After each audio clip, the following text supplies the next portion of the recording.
أعوذ بالله من الشيطان الرجيم. بسم الله الرحمن الرحيم.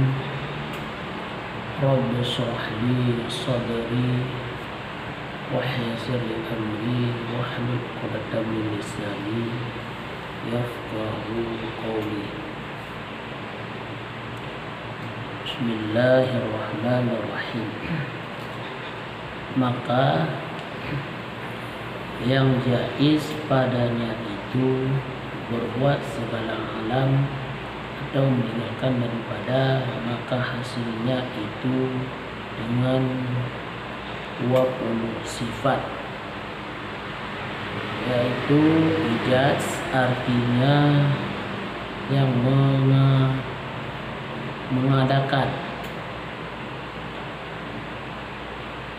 dan adam artinya yang mentiadakan, dan ta'luq artinya yang menjadikan,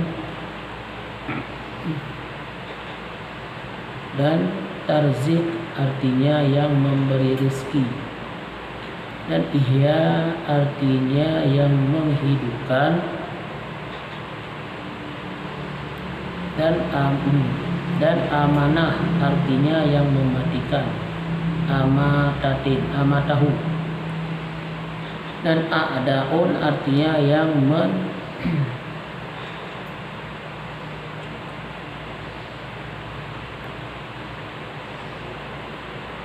dan idlal artinya yang menyesatkan.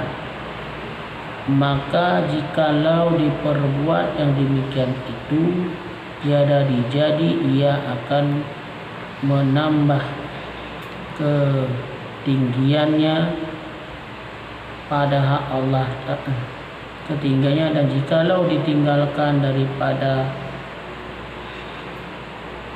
tiada pula jadi akan mengurangi ketinggiannya Allah Ta'ala. Ya, di Allah Ta'ala hana mahajat kepada yang lain. Oh hutanyo hana gubut, hana hidup pegat dunianya, bukankan Tuhan.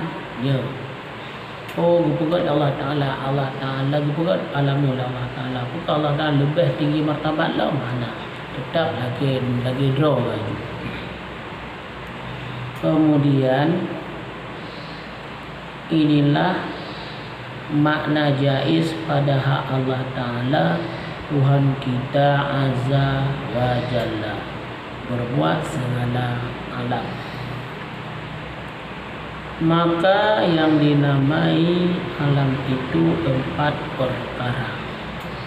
Jadi yang berkenan alam 4 perkara.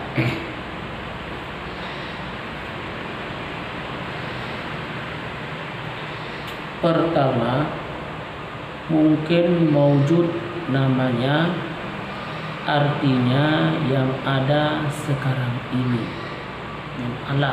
Alam mungkin maujud.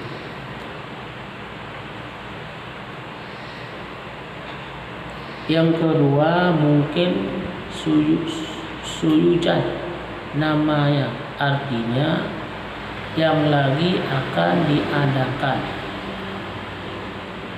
Yang ketiga, mungkin makdum namanya, artinya yang sudah hilang, seperti zat Nabi kita Nabi Adam. Yang keempat, mungkin ilmu Allah, annahu lam yujad namanya, artinya yang sudah maklum pada ilmu Allah tiada diadakannya, seperti iman segala kafir dan lawan kufur. Dan demikian lagi yang adalah macam yang berkenan dengan alam. Ya, wallahu a'lam.